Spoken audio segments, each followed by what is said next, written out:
The Insulted and Injured by Fyodor Dostoevsky. Part 4. Chapter 1.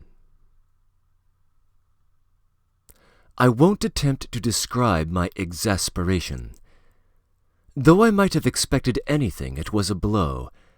It was as though he had appeared before me quite suddenly in all his hideousness.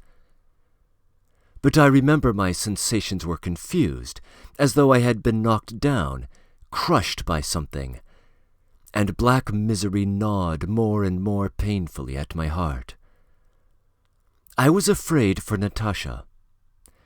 I foresaw much suffering for her in the future, and I cast about in perplexity for some way by which to avoid it, to soften these last moments for her before the final catastrophe. Of that catastrophe there could be no doubt. It was near at hand, and it was impossible not to see the form it would take. I did not notice how I reached home, though I was getting wet with rain all the way. It was 3 o'clock in the morning. I had hardly knocked at the door of my room when I heard a moan, and the door was hurriedly unlocked, as though Nellie had not gone to bed, but had been watching for me all the time at the door. There was a candle alight. I glanced into Nellie's face and was dismayed. It was completely transformed.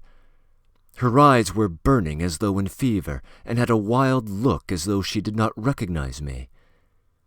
She was in a high fever. "Nellie, what's the matter? Are you ill?" I asked, bending down and putting my arm round her. She nestled up to me tremulously as though she were afraid of something, said something rapidly and impetuously as though she had only been waiting for me to come to tell it. But her words were strange and incoherent. I could understand nothing. She was in delirium. I led her quickly to bed. But she kept starting up and clinging to me as though in terror, as though begging me to protect her from someone. And even when she was lying in bed, she kept seizing my hand and holding it tightly, as though afraid that I might go away again. I was so upset and my nerves were so shaken that I actually began to cry as I looked at her. I was ill myself. Seeing my tears, she looked fixedly at me for some time with strained, concentrated attention, as though trying to grasp and understand something. It was evident that this cost her great effort. At last, something like a thought was apparent in her face. After a violent epileptic fit, she was usually for some time unable to collect her thoughts or to articulate distinctly. And so it was now. After making an immense effort to say something to me, and realizing that I did not understand, she held out her little hand and began to wipe away my tears, then put her arm round my neck, drew me down to her, and kissed me. It was clear that she had had a fit in my absence, and it had taken place at the moment when she had been standing at the door. Probably on recovery she had been for a long time unable to come to herself. At such times reality is mixed up with delirium, and she had certainly imagined something awful, some horror. At the same time she must have been dimly aware that I was to come back and should knock at the door, and so, lying right in the doorway on the floor, she had been on the alert for my coming and had stood up at my first tap. But why was she just at the door? I wondered. And suddenly I noticed with amazement that she was wearing her little wadded coat. I had just got it for her from an old peddler woman I knew, who sometimes came to my room to offer me goods in repayment of money I had lent her. So she must have been meaning to go out, and had probably been already unlocking the door when she was suddenly struck down by the fit.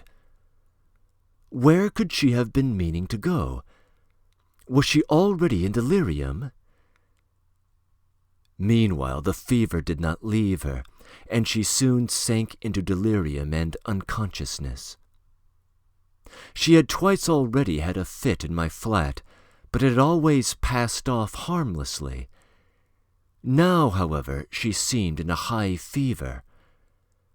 After sitting beside her for half an hour, I pushed a chair up to the sofa and lay down, as I was, without undressing, close beside her that I might wake the more readily if she called me. I did not even put the candle out. I looked at her many times again before I fell asleep myself. She was pale. Her lips were parched with fever and stained with blood, probably from the fall. Her face still retained the look of terror and a sort of poignant anguish which seemed to be still haunting her in her sleep. I made up my mind to go as early as possible next morning for the doctor if she were worse. I was afraid that it might end in actual brain fever.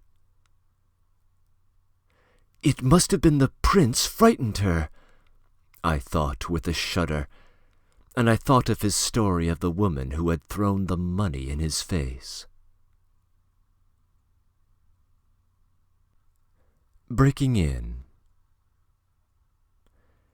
You will remember, of course, that Nellie had an interaction with Valkowski the previous night which terrified her, while Vanya had been detained at Masloboyev's. We have reason to believe that Nellie recognized the man, and surely Valkowski knew more about her identity than he let on in conversation with Vanya, having been kept up to speed by Masloboyev's information. What transpired between them that evening we never come to know, but it appears to have been the trigger of her recent fit. Since the brief interaction between Vanya and Nellie in Part 3, Chapter 7, Nellie would have spent close to 6 hours alone in that room, unattended. Also, I should note that we are about to have a little adventure in chronology. For the next 3 chapters, we will observe one sequence of events. Then, in Chapter 5, we will dial back the clock to about this point in the narrative to consider a different sequence, before the threads converge in our conclusion. End of comments.